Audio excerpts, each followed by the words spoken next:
दीपावली का नाम सुनते ही बहुत उल्लास आ जाता है मन में, ऐसा लगता है कि क्या अच्छा लग रहा है, क्यों ना हो। प्रकाश का त्योहार होता है तो उल्लास आ ही जाता है। इसलिए प्रकाश स्वयं कह रहा है, दीप को देखते ही हर व्यक्ति, छोटा सा बालक भी होता है, उस ओर जाने की ओर सोचता है। तो यहां पर भारतीय संस्कृति में वैसे भी तमसोर मां ज्योतिर्गमय है। हमारी संस्कृति अंधकार से उजाले की ओर ले जाने वाली है।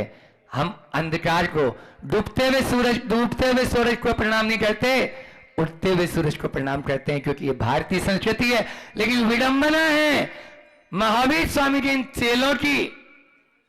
महावीर को तो सब मानते हैं, लेकिन महावीर की, बोलो ना, महावीर को मानने वालों, महावीर की भी मानो। जब जब सूरज पश्चिम में गया है तो डूबा है ना, डूबा ही है। इसलिए आप उजाले की हमारे यहां पूजा होती है, अंधेरे की नहीं। आज रात में मैं चूलगिरी पर ध्यान किया और परसों बड़े बाबा के चरणों में था, तो वहां से चूलगिरी पर जब रात में पूरी रात भर बैठा रहा तो बहुत ज्यादा चिंतन चल रहा था, और एक तरह से टेंशन भी बोल सकते हो आप इसको। टेंशन ये था कि भगवान आपने तो मुक्ति को प्राप्त कर लिया, मैं कब मुक्त होऊंगा। भगवान आपने तो मुक्ति को प्राप्त कर लिया, मैं कब मुक्त होऊंगा। यही चिंतन रात भर चलता रहा। उन्होंने अपना कल्याण कर लिया, तेरे 5 हुए कल्याण प्रभु, एक बार मेरा कल्याण कर दो, ऐसी भावना के साथ में अपने मोक्ष। लेकिन भावना ये भी थी, बड़ी स्थिति विचित्र होती है। आप लोग यहाँ क्यों बैठे हुए हो? अभी सब लाडू चढ़ाने के लिए बैठे ना। अरे मोक्ष कल्याण के लिए बैठे आप, कि भगवान को मोक्ष हुआ तो हम लोग लाडू चढ़ाए, और वो भी महाराज जी के सानिध्य में चढ़ाना है। इस भावना के साथ में दूर दराज से यहाँ पर सब आए, चाहे सूरत हो, चाहे गुजरात हो, चाहे बड़ोदरा, राजकोट हो, तो आए। आप लोग क्यों आए? कि नहीं, महाराज जी के चरणों में चल के सानिध्य में लाडू चढ़ाएंगे। बड़ी स्थिति विचित्र है। कोई व्यक्ति यदि मेरिट में आए, पास होए और मिठाई बांटे तो बहुत अच्छा लगता है, लेकिन जो फेल हो जाए और वो पार्टी दे तो कैसा लगता है? ये जमात जो बैठी है ये फेलियर की जमात है, उसमें मैं भी शामिल हूं, फिर भी हम झूम रहे हैं। बोलो, मोक्ष उनको हुआ, पास वो हुए, उत्तीर्ण वो हुए, झूम हम रहे हैं। लेकिन चिंता की बात नहीं, उसका भी मेरे पास में उत्तर है, चिंतन करके लाया हूं। उत्तर यही है कि भले ही वर्तमान में मोक्ष की प्राप्ति नहीं हुई, लेकिन वर्तमान शासन नायक भगवान स्वामी ने, महावीर स्वामी ने मोक्ष मार्ग हमको देकर चले गए, और वो कह के गए, बेटा इस मार्ग पर चलेगा तो मोक्ष मार्ग है, मोक्ष जरूर मिलेगा। इसलिए मोक्ष मार्ग पर चलते जाओ, मोक्ष अवश्य मिलेगा। ऐसा भगवान महावीर स्वामी ने कहा। आज भगवान महावीर स्वामी का यह त्योहार पूरे जगत में मना रहे हैं। और आज तो एक और हमारे यहाँ तो आज से ही नया साल शुरू होता है। लेकिन ज्ञानी की परिणति तो ये होती है कि अब मुझे भी उस मोक्ष मार्ग में कदम बढ़ाना है। और अज्ञानी किस लिए मना रहा है? कि लड्डू खाने को मिलेंगे, आज तो नए कपड़े पहनने को मिलेंगे। देखो ना दीपक भाई, हाँ क्यों नए नए सब कपड़े पहन के आते हैं, आना ही चाहिए दीपावली के दिन तो बढ़िया। और निबंध लिखते थे, तब लिखते थे, छोटे बच्चे थे हम, कि नए कपड़े पहनते हैं, नए मिठाई खरीदते हैं, दीप जलाते हैं, पटाखा फोड़ते हैं। ये भी लिखते हो क्या?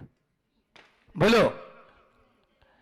कुछ लोग अभी भी पत्ती चलती है बुंदेलखंड में, बहुत देखा, मंडी बामोरा में हम थे तो वहां पर पत्ती, मतलब यानी जुआ खेलना बोलते हैं जिसको, तो ये व्यसनों में लिप्त आज के दिन भी बहुत चल रही है दुकानों पे। तो ये क्यों? ये अज्ञानी की परिणति है, ज्ञानी की नहीं।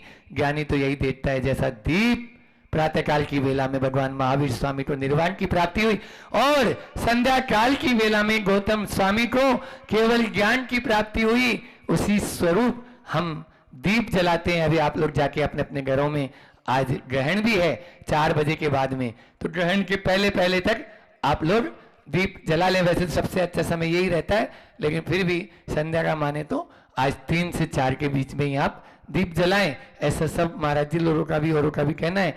और ग्रहण के कारण, ग्रहण के काल में केवल अपन आराधना करें और अपना ध्यान करें, आराम से भक्ति करें, बाकी और कुछ भी न करें, ऐसा भाव यानी जो है बताया गया है। उस समय सूत्र जैसा रहता है। तो यहाँ पर यह चातुर्मास, निर्विघ्न शब्द नहीं बोलूंगा मैं, निर्विघ्न नहीं बोलूंगा, सानंद संपन्न हो गया। आज अभी प्रातःकाल की बेला में भगवान महावीर स्वामी को निर्वाण की प्राप्ति हो गई, वो तो मुक्त हो ही गए और सारे सारे मुनि राजों को भी मुक्त कर गए। हम लोग अपनी भक्तियां अभी औपचारिक जो थी वहां कर ली, हालांकि मध्याह्न में भी कमेटी ने रखा है, वो औपचारिक रूप रहेगा, लेकिन जो मूल रूप से संघ में जो प्रथा है उस रूप से हम लोगों ने अभी भक्ति बड़े बाबा के पाद मूल में बैठकर बहुत ही भक्ति भाव के साथ में वीर निर्वाण की भक्तियां और यहाँ पर ये अपने चातुर्मास निष्ठापन की भक्तियां, आज से आप भी मुक्त और हम भी मुक्त। अभी तक बंधन में थे, अब गुरु जी जिधर का सिग्नल दे देंगे उधर गाड़ी जा सकती है। पुण्य को बढ़ाओ तो आगे अष्टानिका भी आ रही है और बहुत सारी एंट्रियां मेरे पास में आती जा रही है। महाराज जी तो ऊपर थे, हमारे पास में इतने निवेदन आ रहे हैं, लेकिन अभी किसी को हाँ हमने कुछ नहीं भरा, क्योंकि 30 तारीख को पिछली परिवर्तन है और उसके पहले जैसा भी संकेत उधर से आ जाए, इसलिए गाड़ी ये जा रही है और सिग्नल दिखा रही है। ऐसा काम अभी तो है। यह पूरा का पूरा चातुर्मास आराधना और साधना की प्रयोगशाला बना और निश्चित रूप से यहाँ पर जो हमने नाम शिविर का जो था, यहाँ पर शिविर हटा ही दिया था हमने, क्योंकि शिविर लगाना ही नहीं था, शिविर का पहले ही मना हो चुका था, लेकिन आराधना साधना प्रयोगशाला के हिसाब से किया कि यहाँ पर न केवल कठोर तपस्या पूज्य महाराज श्री जी ने, बंधुओं मैं तो कहता हूं आप लोगों से ज्यादा पुण्यशाली मैं हूं, आप लोगों से ज्यादा वो तो है ही महाराज जी, जब भी तो महाराज बने हैं, लेकिन पूरे संघ में आचार्य श्री जी के संघ में सबसे ज्यादा पुण्यशाली मैं तो सीना ठोक के कहता हूं मैं हूं, क्योंकि मेरे साथ में यहाँ पर मुझे ऐसे महाराज जी के साथ में आचार्य श्री जी ने भेजा जो कठोर तपस्या करने वाले, जिन्होंने चतुर्थ पंचम काल में भी चतुर्थ काल जैसी साधना करके बता दी कि साधना ऐसी होती है, साधना ऐसी होती है। महाराज जी ने साधना में बिल्कुल जिसको बोले अपन ये हर तरह से बोलते हैं सहिष्णु है और समताधारी है, और एक इंग्लिश में शब्द बोल दें तो बोले क्या बोले इनको, A1 है। हाँ A1, उससे ऊपर कुछ जाने का काम ही नहीं है ना। तो ऐसे A1 पूज्य महाराज श्री जी, और इन्होंने बहुत कठिन साधना करके ये बता दिया है कि इस प्रकार की साधना इस युग में भी हो सकती है। मैं तो साधना को भी प्रणाम करता हूँ, महाराज श्री जी को भी प्रणाम करता हूँ, और जितनी बन पड़ी उतनी हमने भी कमी तो नहीं छोड़ी साधना के क्षेत्र में, और श्रावकों को भी देना था, क्योंकि चातुर्मास यहाँ 52 गजा में हुआ। भाव तो बहुत था, लेकिन महाराज जी ने बोला महाराज जी दोनों बैठ जाएंगे तो गड़बड़ हो जाएगा। तो मैंने बोला ठीक है भैया, जैसा जैसा अपन करते चले जाएं, और उसमें आप लोगों ने देखो, चाहे वो आराधना साधना प्रयोगशाला हो, चाहे मूक माटी की प्रयोगशाला हो, और चाहे बड़वानी वालों तो फ्री पॉकेट में ही मिल गया है। एक्चुअल में रात में एक चिंतन आया मनीष जी कि बड़वाणी, जहां बड़ी बड़ी वाणियां खिल गई उसको कहते हैं बड़वाणी। बड़ी बड़ी वाणियां, चाहे हजारों, चाहे कैदी हो और चाहे 5000 से ऊपर वो छात्र हो, सबने अपना अपना लाभ लिया, और समाज ने भी पूरा भरपूर लाभ लिया। ट्रस्ट कमेटी भी ने चातुर्मास जो व्यवस्था यहाँ की बनी थी समिति, उन्होंने वर्षायोग समिति, नाम ही था ना भव्याति भव्य वर्षायोग समिति, वो भव्यावती भव्य पावन वर्षायोग हो गया। और इंद्र जी की बात ही निराली। हाँ, इंद्रजीत जी ने पूरा साथ दिया, हर कार्य में हाँ सुनने को मिला है, ना उनकी डिक्शनरी में नहीं है, वो असंभव को भी संभव बना देते हैं। मैंने कहा बादाम चाहिए, अभी बादाम लाके दे दी, और क्या चाहते हो।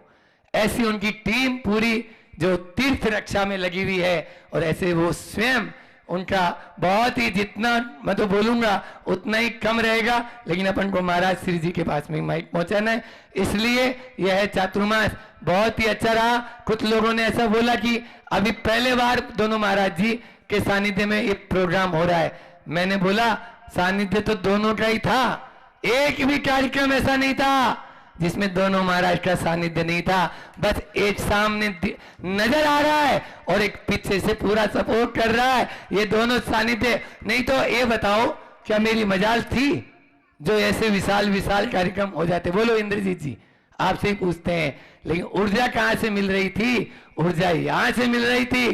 पावर हाउस कितना ही दूर हो दिखता नहीं है, भले पंखा दिख रहा है, बल्ब दिख रहा है, मिक्सी दिख रही है, चक्की दिख रही है, ये सब घूम रहे हैं किसके बल पे? बिजली गई, घूमना बंद। पावर हाउस तो देखा ही नहीं, देखा कभी जाके? लेकिन पावर हाउस बड़वानी के बड़े बाबा के सामने बना हुआ था और उस बड़े बाबा के वहां से पावर हाउस से पावर मिल रहा था। तो कार्यक्रम भी super hit super hit super hit होते हुए चले गए और आराधना में भी कोई कमी आप लोगों ने छोड़ी नहीं है। इसलिए मुझे अंदर से शक्ति देने वाले जब भी महाराज जी नीचे आते थे हार लेने के लिए, एक ही बात बोलते, घबराना नहीं, मैं साथ हूं, घबराना नहीं, मैं साथ हूं। ये तो बोलने वाले तो बोल जाते हैं कि आज पहले बार हो रहा है या दूसरी बार हो रहा है, ऐसा कुछ भी नहीं। सानिध्य हर कार्यक्रम में दोनों महाराज जी का रहा है और दोनों महाराज जी ने बस ये है कि अपनी जितनी मुखर भूमिका वो नीचे आते थे उस दिन उन्होंने पूरा लाभ दिया श्रावकों को। आप देखो कोई कमी छोड़ी, उन्होंने पूरा लाभ। 2 घंटे तक आप लोग बैठे तो 2 घंटे तक वो पूरा का पूरा यहाँ पर रहे और 11:30 पौने 12 बजे तक अपना ऊपर वापस चले जाते थे। ऐसे एक हार पहले बार मैंने भी पहले ही बार किया है, एक हार एक उपवास 16 कारण में और कैसलोच आदि भी बेला के माध्यम से बहुत अच्छी। और जब चूलगिरी में चले गए तो नीचे उतरने का मन नहीं होता था, आना पड़ता है। वहां जाने के बाद में मुझे आने की इच्छा नहीं, भले ही रोटी मिले या नहीं मिले उसकी मुझे कोई चिंता नहीं रहती। चाहो तो 5-5 दिन तक भी हम चूलगिरी पर रह सकते हैं आराम से, अभी इस वर्तमान काल में भी। लेकिन बस एक ही सतत नहीं, इंद्रजीत जी का बार बार से मैसेज पहुंचेगा, खुद चले जाएंगे हार्ट में, उनको होने के बाद में भी नहीं महाराज मत करो, महाराज मत करो। तो ठीक है भैया, जैसा आप लोगों की इच्छा। लेकिन बहुत ही जितना बना इस चातुर्मास में महाराज श्री जी के द्वारा भी साधना हुई और मेरे द्वारा जो भी दे सका उतना खूब दिया है। आप जितना ले सके, झोली आपकी जितनी बड़ी थी हमने डालने का खूब प्रयास किया है और आगे भी इसी प्रकार से चलता रहे। आगामी 30 तारीख को भूलना नहीं है।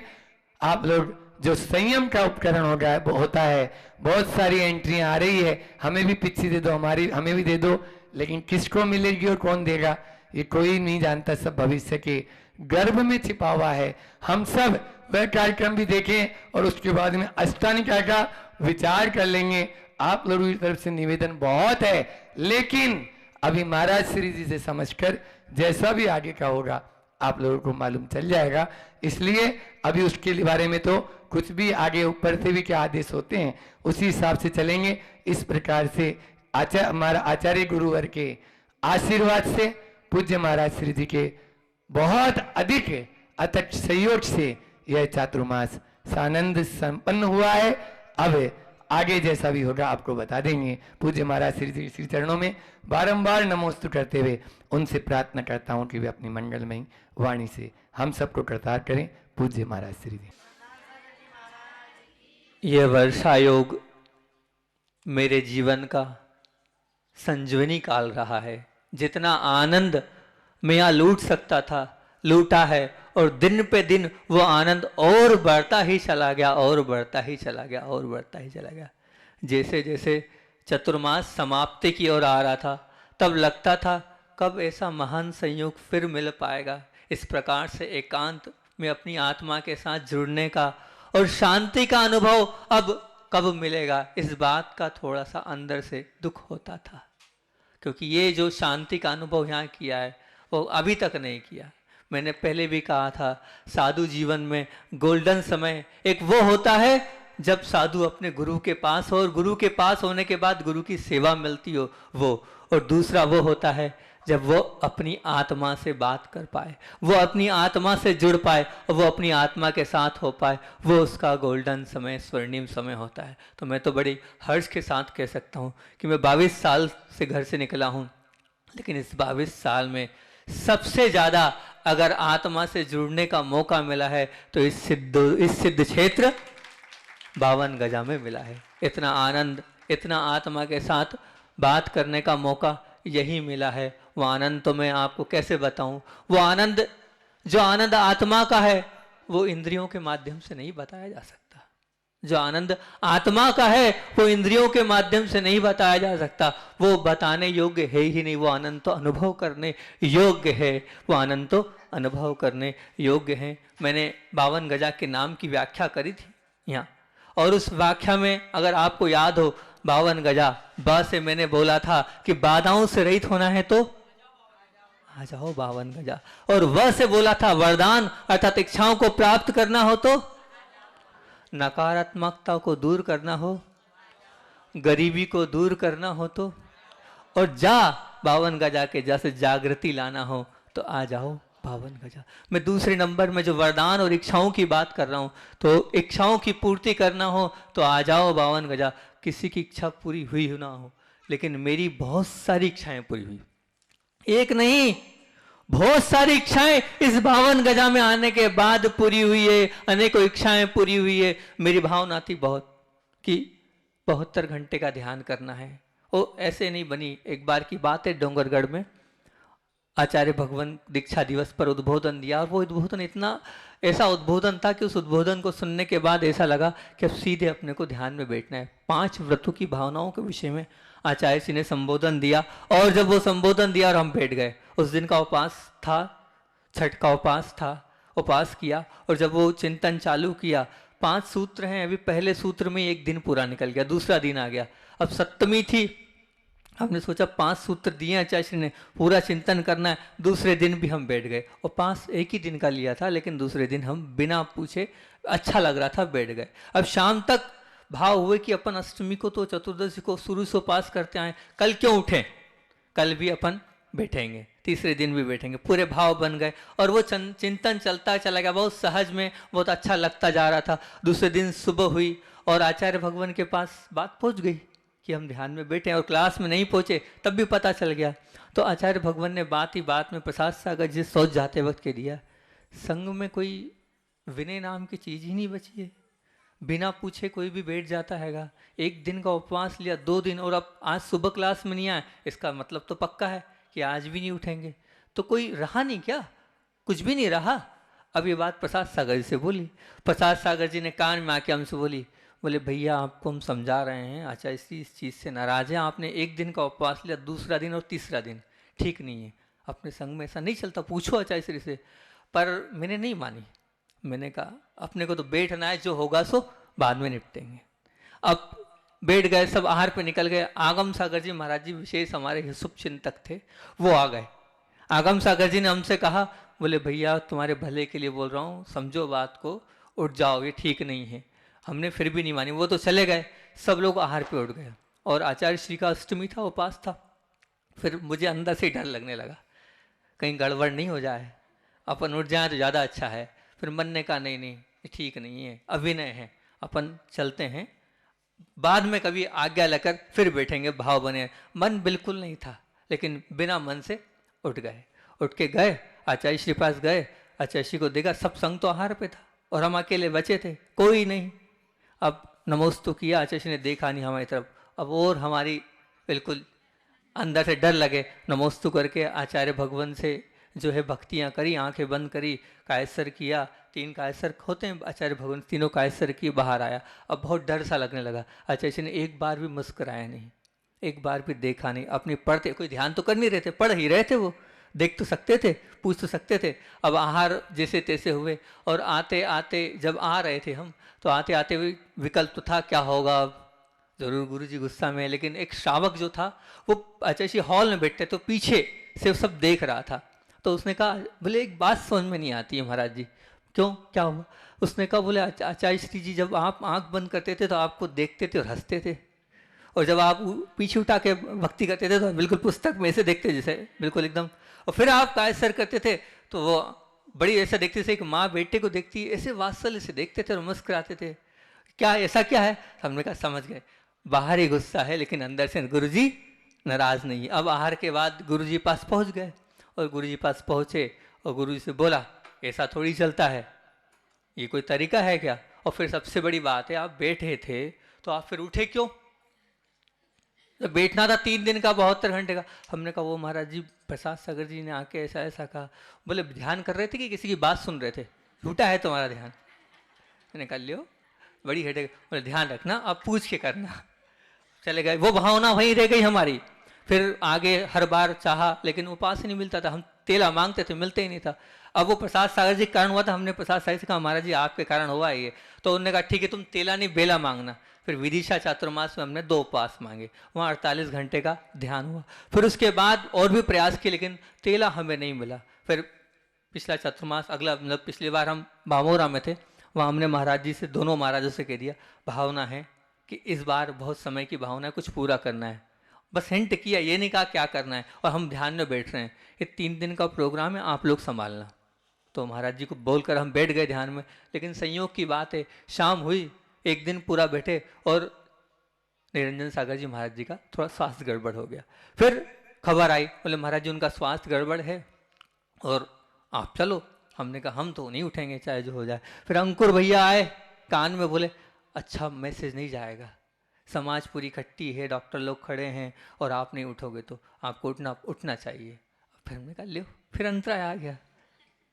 हमने ठीक है कोई बात नहीं, उठ के चले गए। हम वहाँ गए और 2 मिनट में वो उठ गए और सब ठीक हो गया। अब क्या, अब तो उठ ही गए थे, तब भी भावना पूरी नहीं हुई। लेकिन यहाँ आए और यहाँ आने के बाद वो भावना पूरी हुई। चूलगिरी में बैठे, बहुत अच्छा लगा, बहुत बढ़िया लगा। तो ऐसे वो भावना भी हमारी यहाँ पर आके पूरी हुई। दूसरी भावना एक थी, वो भी बता देता हूँ आपको, एक आहार एक उपवास की भावना। जब हमने दीक्षा ली थी, चंद्र प्रभु सागर जी महाराज जी को देखा था, तब भावना भाई थी कि जैसे आचार्य श्री की आहारचर्या ऐसी आहारचर्या बनाना है और इनके जैसी आहार करना, एक आहार एक उपवास, चंद्र प्रभु सागर जी महाराज जी को देखकर। लेकिन अंतरा इत्या आए कि चतुर्मास में हिम्मत ही नहीं हुई, हिम्मत ही नहीं हुआ, कर ही नहीं पाए। और फिर उसके बाद हमसे कोई बात नहीं, फिर बिहार करते हुए हम पनागढ़ से कुंडलपुर की ओर जा रहे थे। पदम सागर जी महाराज जी और हम बैठे थे रास्ते में रोड पर, और एक 2 ब्रह्मचारी लोग आए, चार्टी भैया बिंदु भैया, उन्होंने चंदा प्रभु सागर जी के विषय में बताना प्रारंभ किया। महाराज जी क्या चर्या है, 3 टाइम उत्कृष्ट सामायिक करते हैं, बिल्कुल खड़े होकर करते हैं, एक आहार को उपवास करते हैं, ना किसी से लेना। तो भावना, फिर मेरे अंदर का वो जो मुनित्व था वो जागा। अरे अपने भाव थे, अब जो हो सो हो, अपने को प्रारंभ करना है। और हम कुंडलपुर पहुंचे, कुंडलपुर में एक आहार उपवास चालू कर दिए और लगभग 15 उपवास हुए, 1 महीने तक चले। आचार्य श्री को 50-55 साधुओं मालूम नहीं पड़ता था। पता चला आचार्य श्री ने बुलाया, क्यों उपवास करते हो? जी आचार्य। किससे पूछ के? आपसे तो रोज लेता हूँ क्रियापद में। बोले नहीं नहीं, हमें पता ही नहीं चलता कब ले लेते हो इतने लोगों के बीच में। अभी नहीं करना, अभी तीनों मौसम तो लो, पहली ठंडी है तुम्हारी, अभी से जल्दी नहीं करते। मना नहीं है, अभी रुक जाओ। ठीक है कोई बात नहीं। फिर हम वहाँ रुक गए। रुकने के बाद वहाँ भी हमारी वो भावना पूरी नहीं हुई। फिर हमारा पहला चतुर्मास हुआ बीना बारा में, वहाँ हमारे उपवास प्रारंभ हुए, वहाँ फिर रोक दिए गए। बोले क्यों? बोले अभी 1 साल तो हो, एक पहला चतुर्मास हो गया, दूसरा ही चतुर्मास है, जल्दी क्यों करते हो? अभी नहीं करते। तब भी वहाँ रुक गए। तब एक परिवार जुड़ा था जबलपुर का, तो हमसे एक ही भावना भाई थी। हमने कहा सब गुरु से कुछ मांगते हैं, मैं आपसे मांगता हूँ कि अच्छी माला फेरना, कि हमारी ये भावना कभी ना कभी तो पूरी हो। उस शावक ने शायद बहुत भावना से माला फेरी होगी, और वो भावना यहाँ आके पूरी हुई। इतने सर बहुत अच्छे से पूरी हुई, कहीं कोई किसी प्रकार की कोई तकलीफ नहीं हुई, ये मेरी सामायिक नहीं होती, ऐसा नहीं। 3 टाइम की बढ़िया उत्कृष्ट सामायिक यहाँ हुई, कहीं कोई बाधा नहीं। बहुत अच्छा लगा यहाँ पर आने के बाद। कुंद कुंद भगवान का साहित्य पढ़ने की भावना थी कि पूरा साहित्य पढ़ूं, यहाँ वो भी पूरा पढ़ लिया। और एक और बात की एक भावना थी कि 10 लक्षण में 12 तप, 10 दिन में 12 तप करना है। साधु के 12 तप कहे गए, इन 12 तप को 10 दिन में करना है। तो ये यहाँ आकर वो भावना भी पूरी हुई। उस भावना को बता दूं, वो बताना बहुत जरूरी, क्योंकि आज बोलने का मौका मिला तो बताऊं। क्योंकि बीच में जब 10 लक्षण के बाद एक मैसेज आया, उसको सुनने के बाद बड़ा दुख हुआ। उन्होंने कहा महाराज जी जो हैं दुर्लभ सागर जी वहाँ 52 गजा में हैं, और उनको गर्मी बढ़ गई है और शायद विक्षिप्त हो गए हैं, वो उनको गर्मी बढ़ गई और विक्षिप्त हो गए हैं वो। मैं आपको बता दूं, ये जो 12 तप जो किए थे, 2 सामायिक 2.5 घंटे की करी है मैंने, पूरा चिंतन करके विवेक के साथ पूरा व्यवस्थित जमाया है। उसके बाद वो 12 तप किए थे। बोले उन्हें तेला किया, और तेला करने के बाद उन्नोदर किया 1 ग्रास उत्कृष्ट का। बोले क्या पता क्या हो गया उनको, मैं आपको बता देता हूँ, बहुत अच्छे से ध्यान से सुनना, और वो जो जिन ने बोला है वहां तक भी बात पहुंच जाए तो बहुत अच्छी बात है, क्योंकि उनने तो मालूम नहीं मैंने क्या किया। तीज के दिन आहार किए और चतुर्थी से 10 लक्षण लग गए थे। चतुर्थी को उपवास रहा, पंचमी को आए, वर्ती परिसंख्यान था और विधि लेके निकले, हमारी विधि नहीं मिली। और लोगों ने कहा महाराज 3 बार निकलना चाहिए, नहीं, आगम में 1 बार ही निकलने का आया है, और बिजली वत देखो और जाओ, 3 चक्कर थोड़ी काटेंगे बार बार, तुम्हारे यहाँ मिले तो ठीक, नहीं तो कोई दिक्कत नहीं। अब घूमे, नहीं मिली, अब बैठ गए। दूसरा, अब वो जो था, अब वो तीसरा जो था वो दूसरे दिन उपवास हो गया। अब एक आहार एक उपवास का नियम तो था, तीसरे दिन हो गया। अब 3 उपवास के बाद अच्छे से हमारे आहार हुए हैं बाजना वाले चौकों में, बहुत अच्छे से पारना हुई, बाजना वालों ने पारना कराई। फिर उसके बाद उपवास हुआ, फिर हमने 6 रस का त्याग किया है, मतलब एक आहार अच्छे से हो गया था, उसके बाद 6 रस का त्याग किया, 6 रस का त्याग करके आहार किया। फिर उसके बाद अगला एक आहार हुआ, बड़वानी वालों को वो आहार दिया कि भैया यहाँ चतुर्मास कर रहे हैं, यहाँ के लोगों को दो, तो बड़वानी वालों को आहार दिया था, इनने पड़गाया था, बड़वानी वालों ने पड़गाया था, हमारे इनने ये अजनास वालों ने और अरिहंत वगैरह ने। और फिर उसके बाद अच्छे से आहार हुए। फिर उसके बाद हमने क्या किया, उनोदर किया 1 ग्रास का आहार हुआ बीच में अच्छे से, उसके बाद उनोदर किया है, एक आहार होने के बाद फिर उनोदर किया। कहाँ ऐसा किया भैया, पूरा सोच समझ के व्यवस्थित रूप से किया, ऐसा नहीं किया मुझे मेरे शरीर की परवाह, इस शरीर को मेरे को आगे तक ले जाना है, क्योंकि मुझे असंयम में नहीं जाना, देव पर्याय में, यहाँ रहकर अपनी साधना अच्छे से करना है। तो पूरा देखभाल कर मैंने किया। ये जो तप किए, वर्ती परिसंख्यान, रस परित्याग और काय क्लेश में, ऊपर चूलगिरी में जाकर रात में विराजमान हुए, वहाँ पर काय क्लेश विविक्त सिंहासन दोनों किया, और साथ साथ में प्रायश्चित में एक उपवास बीच में प्रायश्चित का किया। विनय तप के अंतर्गत 10 दिन के अंदर जितने साधु हैं सभी के पास पत्र लिखा, लगभग 70-75 पत्र उस वक्त हमने उस समय लिखे थे, हाथ अंगूठा हमारा बिल्कुल बोल गया था। इस प्रकार से स्वाध्याय में हमने, स्वाध्याय तप में जो हमारे आवश्यक होते हैं, उन आवश्यकों को हिंदी और सहित 7-7 बार पढ़ने का प्रयास किया। इस प्रकार से पूरा व्यवस्थित रूप से किया, कहीं ऐसा नहीं कि किसी प्रकार से शरीर को तोड़ा हो। तो जिसकी धारणा बनी है ये गलत धारणा बनी है। और दूसरी भावना एक ये थी, एक साधु जीवन में एक चार्ट बनाया है, उस चार्ट को मैं, वो जो चार्ट बनाया है वो चार्ट ऐसा है, सुबह से लेकर रात तक 24 घंटे की दिनचर्या में जहां अच्छा हो तो 1 नंबर, जहां अगर अच्छा नहीं हो तो 0 नंबर। वो चार्ट में बहुत दिनों से सोच रहा था, पाला शुरुआत के समय, लेकिन ये पल नहीं पा रहा था। 10-12 साल से उस चार्ट को मैं पालता था, 8 दिन 10 दिन लेकिन लगातार नहीं। पर इस चतुर्मास में पूरे समय उस चार्ट के अनुसार अपनी चर्या को पालने का मौका मिला, बहुत अच्छा लगा। उससे विशुद्धि और बढ़ती चली गई, बढ़ती चली गई, बढ़ती चली गई। एक बात ध्यान रखना, सब कुछ होता है अगर आपकी पक्की धारणा हो, विश्वास हो आगे बढ़ने में, तो सब कुछ होता है। हमारा शरीर हम जैसा चाहेंगे वैसा ढल जाएगा। अंदर आपके एक जुनून होना चाहिए, अगर आपके अंदर जुनून होगा तो आप सब कुछ कर लोगे, कहीं कोई भी बात नहीं है। मान लो कोई डॉक्टर ने आपसे कहा कि भैया अब घी नहीं खाना, अब मीठा नहीं खाना, तो आपका जो वो जो है ना दिमाग उसमें बैठ गया, तो मन भी आपका तैयार हो जाता, आप मन को समझा लेते हो। मन को हम समझा लेंगे तो दूसरों की नहीं सुने, अगर हम दूसरों की सुनते हैं ना तो कोई कुछ कर नहीं पाता। आप भी हर चीज, हर त्याग, हर नियम ले सकते हो, लेकिन दूसरों की नहीं सुनना है। बहुत अच्छी सी छोटी सी बात बताता हूं। एक बच्चा था जंगल में, और वो जंगल में था, और जंगल में था उसके साथ 2 भाई थे, मतलब छोटा और बड़ा। एक छोटा 5 साल का था और एक बड़ा 11-12 साल का था। अब वो बच्चा जो 12 साल का था वो गिर गया खाई में। अब गड्ढे में गिर गया, अब उसको निकालना है, खूब चिल्ला रहा है, कोई भी उसको निकालने वाला नहीं, क्या करें। तो वहीं पर बाल्टी भी थी, उस बाल्टी रस्सी को उसने नीचे किया। वो 5-6 साल का और वो बच्चा कितने 10-12 साल का, और उसको खींच के, और आप बोलोगे महाराज जी थोड़ा ज़्यादा हो रहा है, वो 5-6 साल का वो 12 साल का, नहीं बिल्कुल, उसने खींच के उस बालक को निकाला। जब आया तब पूछा, सबको बताया ऐसा ऐसा हुआ, सब मान नहीं रहे थे, लेकिन एक बुजुर्ग व्यक्ति थे, उसने कहा, क्या कहा, नहीं उसने निकाला होगा, बिल्कुल निकाला होगा। तो फिर सभी ने उससे पूछा, क्या ऐसा कैसे आप कह सकते हो कि 6 साल का बच्चा उस 11-12 साल के बच्चे को निकाल ले।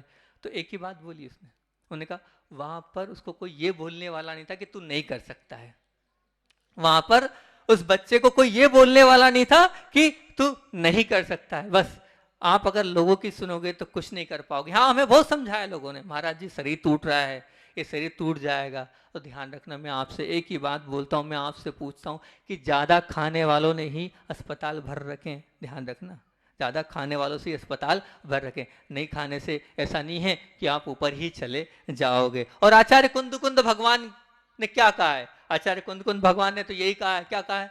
साधु परमेष्टि की परिभाषा में उन्होंने यही कहा है, पंच महागुप्ती आप पढ़ते हो, उग्ग तव चरण कर नहीं जीनम गया, धम्मवर जान सुख एक जानम गया, निभरम तव श्री ये समालेंगे, शावते ते मोख पहम गया। मतलब जिस साधु का जो शरीर एक ऐसा हो गया, बिल्कुल हड्डियां दिख रही हो, आंख धस गई हो, ऐसा साधु वो साधु होता है। मोटा ताजा ही साधु होता है क्या? ये तो कहा ही नहीं है आचार्य कुंद भगवान ने। तो फिर आप ऐसा क्यों बोल महाराज दुबले हो गए? अरे दुबला होना ही तो साधु का लक्षण है, बताओ। और आप उसकी चिंता करो, बिल्कुल चिंता मत करो। जितना दुबला होगा उतना अंदर से कषाएं भी कम होती चले जाइए। आज नहीं कल इसको दुबला करके ही तो जाना है। बाद में संलेखना करके दुबला करेंगे तो अभी भी धीरे धीरे हो रहा है, कोई दिक्कत नहीं। पर चिंता नहीं करो, जब जितनी आयु कर्म लिखा है उतना तो हम जिएंगे ही जिएंगे, कहीं कोई उससे ऊपर उठा नहीं सकता है। और ऊपर की बात हम बोलें, जब हम ऊपर दर्शन करते थे तो पूरे भगवान दिखते थे। शायद आप नहीं देख पाओगे, लेकिन वहाँ से मैं एक नज़र में जहाँ बैठता था वहाँ से भगवान दिखते थे, बहुत अच्छा लगता था। ऐसी भक्ति करता था तो अंदर से एक ऐसा भाव होता था कि कब ऐसा मौका मिलेगा, कब इस प्रकार से मौका मिलेगा। फिर भी आप लोग कहते थे नहीं महाराज जी ऊपर मत जाओ, ऐसा एकांत में रहना ठीक नहीं है। एक महाराज जी का फोन आ गया, क्यों मना कर सकते हैं क्या? ऐसा क्यों मना कर रहे हैं महाराज जी? तो मैं आपसे एक बात बोल रहा हूँ, आचार्य भगवंत पूज्यपाद स्वामी ने उपदेश में कहा, क्या कहा है कि तत्वाभ्यास के लिए कैसा होना चाहिए साधु को? तो उन्होंने वहां कहा अविच्छेप एकांते तत्व संस्थिता अभयस्द योगेन योगी तत्वम जात्मना। मतलब वो योगी क्या एकांत में जाए और एकांत में ही जाकर अभ्यास करे। अब आप वहां अभी आप लोगों को एंट्री दे दा तो बताओ हो पाता क्या? नहीं हो पाता। अपनी बात को विराम दूंगा, समय हो रहा है। और सन्नान सागर जी महाराज जी ने पूरा सहयोग किया। मैं अगर वो भी मेरे साथ बैठ जाते तो ऐसा आपको लाभ मिल पाता क्या? नहीं मिलता। तो उनका अथक सहयोग था। और ऐसा नहीं कि यहाँ बैठे रहे, आपको लाभ भी दिया और अनेक प्रकार से तब भी वो करते चले गए, सबको देते हुए भी। और 16 कारण में उपवास किया, ऐसी कठिन साधना उन्होंने भी यहाँ पर करी। और उसके साथ साथ मैं आपको एक बात बताता हूँ, उस बालक को नहीं भूलूंगा जिस बालक ने ऊपर हमारे साथ रहकर पूरा चातुर्मास किया। मैंने तो किया ही किया, लेकिन उस बंडी मावरा के बालक राहुल को मानना पड़ेगा कि जो मेरे हूं करने में ही समझ जाता था कि मुझे क्या चाहिए, और वो तुरंत मुंह करता था और कमरे से अंदर आता था और तुरंत लाके महाराज जी ये समय पर जो जैसा जैसा लगता था वहां पर वो पूरी व्यवस्था वो बालक करता था। माँ बीमार थी, 10 दिन तक टालते रहा, पर जब ज्यादा बीमार हुई तब वो गया और वहां पर गया, लेकिन उसका मन वहां भी नहीं लगा। यहाँ की एक मिनट की न्यूज वहां से वो लेता रहता था, महाराज जी को क्या हुआ, महाराज जी के हवा उधर चल रही है तो वहां पानी आ रहा है, खिड़की लगा देना, महाराज जी कुछ बोलेंगे नहीं, दरी लगा देना, सब चिंता वो बालक करता रहा। चूलगिरी में ऊपर 3 दिन रहा, नीचे नहीं आया। एक दिन तो उपवास सा हो गया उसका, दूसरे दिन किसी ने कुछ ला के दिया, बोले अकेले महाराज को मैं नहीं छोड़ सकता हूँ। ऐसा उस समर्पण था। एक बीच में सिद्धार्थ भाई भी 10 दिन रहे, और 2 बच्चे और जो वहीं बाहर सोते थे, बबलू और उमेश यहीं के बच्चे हैं, वो दोनों बच्चे भी ऐसे थे, बाहर सोते रहे। कैसे सोते थे? पानी में। हम तो अंदर थे पर वो बाहर पानी में सोते थे। वो इतना तेज पानी गिरता था, टीन बाद में लगी लेकिन फिर भी, और अब उसके बाद भी पानी आता था, पॉलीथीन ओढ़ लेते थे। और यहाँ तक कि उन्होंने एक बार मैंने पूछा आप क्यों सोते हो, तो उन्होंने कहा नहीं महाराज जी आपकी सेवा करने का मौका मिल रहा है, ऐसा मौका कब मिलेगा, ऐसा मौका कभी नहीं मिलने वाला। हम तो बिल्कुल नीचे की ड्यूटी नहीं, हम तो यहीं की ड्यूटी लेंगे और आपके पास ही रहेंगे। 4 महीने वहीं बाहर ही रहते थे। यहाँ तक कि वो ऐसा स्थान था, पता चला कि कुछ दिन पहले ही 2 बार शेर आया। एक बार शेर आया बकरी को ले गया, एक बार शेर आया गाय को ले गया। और चतुर्मास में 10 लक्षण पे, जब 10 लक्षण में चौथा या 5वां दिन था, तब भी 2 शेर आए थे बड़े बाबा के ऊपर। बंदर बहुत आवाज कर रहे थे। मैंने पूछा क्या हुआ? बोले महाराज जी वो ऊपर जो है ना बड़े बाबा के शिखर के पीछे वहाँ 2 शेर हैं, वो पूरे बंदर जितने थे वो बड़े बाबा के अंदर आ गए। वहाँ पर लटक लटक के पूरे खूब चिल्ला रहे हैं उन शेर। ऐसे स्थान पर जहाँ शेर आते हैं उस स्थान पर भी वो लोग बाहर सोए सिर्फ साधु के लिए, कि साधु की सेवा करना है, ऐसे भाव के लिए वहाँ पर रहे। और अब मैं तो यही कहूँगा कि 4 महीने में जो इकट्ठा किया, जो तपाया है, वो तपाया बना रहे। बना रहे से मतलब ब्रोन तो भूते गच्छन्न पे न गच्छते स्थिति गतात्म तत्वसु पश्चिन्न पे न पश्यते, मतलब बोलते हुए बोले नहीं, देखते हुए देखे नहीं और जानते हुए जाने नहीं। वो अगर साधु बन जाए तो समझना सब कुछ हो गया। परंतु आपकी धारणा बन गई है महाराज जी नहीं देखेंगे, महाराज जी नाराज हैं या महाराज जी को टेंशन है, मतलब ये एक परिभाषा हो गई। मैं आपको देखूंगा, आपको आशीर्वाद दूंगा, हंसूंगा तो ही साधु हूं, नहीं तो मैं टेंशन में हूं। अरे आचार्य भगवान ने तो ये कहा विषा सावसाती तो निरारंभो परिग्रह ज्ञान ध्यान तपो रखता तपस्वी सप्रशस्यते। ऐसा साधु है मंडलोई जी, ये आगम में लिखा है, हंसने वाला बोलने वाला साधु थोड़ी कहा है, कहाँ कहा है ऐसा साधु, लेकिन ऐसी परिभाषा बोल दी है। अगर अब नहीं बोलूं, नहीं हंसूं और ये जो लेके 4 महीने का आया है, अगर अपने आप में रहूं तो आप गुस्सा मत करना, आप नाराज मत होना। अरे देख नहीं सब कुछ थोड़ी है, आप नमस्तु किया, हमने वो स्वीकार कर लिया, वो तो आपका नमस्तु हमने कर ही लिया। मौन पूरा पला, लेकिन फिर भी मुझे लगा कहीं कोई बातचीत, मतलब हाँ हूँ में भी थोड़ा बहुत शब्द तो निकल ही जाते थे वहाँ पर। नहीं, यहाँ तो किसी से बात नहीं करी, यहाँ तो हमने किसी को देखा तक नहीं, लेकिन वहाँ कोई शब्द निकला हो तो एक रात पूरी खड़े होकर।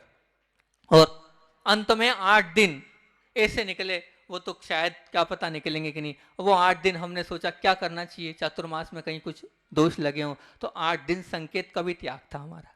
आखिरी के 8 दिन हमने पूरे संकेत का त्याग कर दिया। हाँ हूं भी नहीं, कुछ भी नहीं करना, कोई कुछ पूछे मुस्कुरा देना, आहार में भी जो दे रहा है सो लेते जाना। और अब तो ऐसा भाव हुआ 3 आहार हुए, 9वीं का, 11 का और 13 का, जिसमें हमने सिर्फ क्या जो सामने वाला दे रहा है लेना। अब तो वो 3 दिन ऐसा लगा, हमने कहा इस, क्योंकि बहुत विकल्प होता है, ये लो, इससे लो, उससे लो, कम लो, ज्यादा लो। वो 3 दिन बहुत आनंद आया। अरे जो होगा सो देखेंगे, अब तो बस ऐसे ही करना है अपने को, देते जा, तेरे को जो देना सो दे, ज्यादा होगा तो अंजलि कर लेंगे, बाद में ले लेंगे। और क्या बड़ा आनंद रहा वो संकेत के त्याग का भी, वो हाँ हूँ भी नहीं करना, कुछ भी नहीं करना, उसका आनंद बहुत था। यहाँ की कमेटी ने बहुत सहयोग किया, यहाँ के मंडलोई जी तो थे ही, उनकी पूरी साथ में जितना पूरा स्टाफ था सब लगा रहा। हमारे मनावर वाले मामा जी साहब नरेंद्र जी, उन्होंने पूरा सहयोग किया। और दोषी जी अभी नहीं है, शायद आज नहीं आए, लेकिन उनने भी पूरा सहयोग किया। और भी लोग, सबके नाम तो मैं जानता नहीं हूँ, पर अपने अरियंत भाई हैं और जो लोग हैं